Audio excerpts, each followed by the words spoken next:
Good morning, everyone. Welcome back to another update on our country life escape. Today, let's talk about the heart of the home. You got it right, the kitchen. When we first stepped in here, it was like stepping back in time. The kitchen was adorned with old furniture. There was an open fireplace, which was quite literally on the ground without any boundaries. And water that was available in the cupboard with a little room behind the kitchen, but not actually in the kitchen as we envisioned it. So phase one of our renovation was all about demolition. So the first, we kind of looked at the fireplace, which was a massive structure, and it incorporated not just a structure above the open fireplace, but it actually also incorporated the old wood stove next to it, which was used for cooking. And I think it was kind of installed at a later point in time. At first we thought of removing part of it and keeping just the part over the old fireplace, because we figured we are going to want to have a wood stove as well in the future.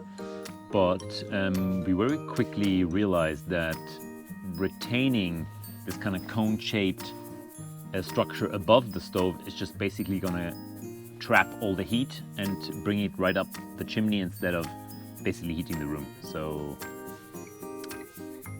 out it went.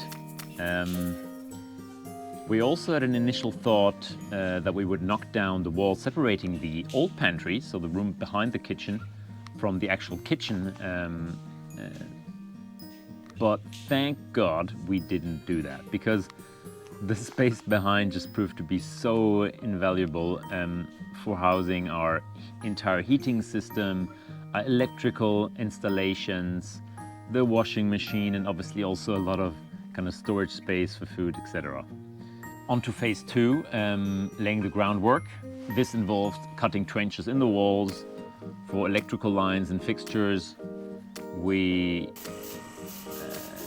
just wanted to make sure that before we kind of paint or anything like that, we really have electricity and water at all the right places, because they had installed one plug in the corner at the beginning. Also, we had to smoothen out the walls, which wasn't easy given the years of grease and grim that went over it. And one major challenge was also this very, very stubborn tar on the wall behind the old fireplace. Let's just say it took a very special kind of base coating to keep that from showing through layers and layers of paint. So yeah, a couple of iterations we had to go there. Flooring was another issue. The space under the old fireplace was literally just a hole in the ground with earth. So we needed to fill that up with a new concrete slate, leveling it, especially since we had grand plans for a cozy stove corner on natural stones, ideally.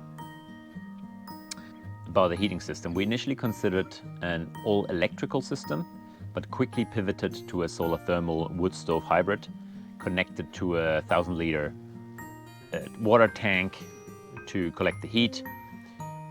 Trust me, it's as complex as it sounds, but we'll save that story for another video, because I think it could be interesting for some of you.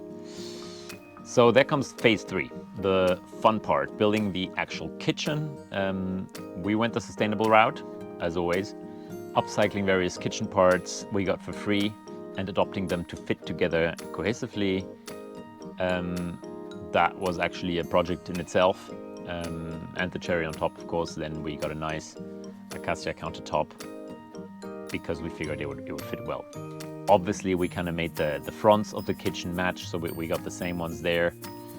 Also all secondhand, and just gave them a new layer of paint, and I think it turned out great. One small hiccup though, turns out that the window above the countertop was a bit too low. So at some last minute adjustments were needed to make sure actually the entire kitchen is a tiny little bit lower. But at the end it all came together, and a functional kitchen completed with hot water came about. So that was good. In the future, we dream of actually still doing a couple of tweaks in the kitchen. For instance, we would like a new wooden floor, which would be a bit warmer in winter. Also, ideally, new windows, because the single glazed windows are just not ideal in winter.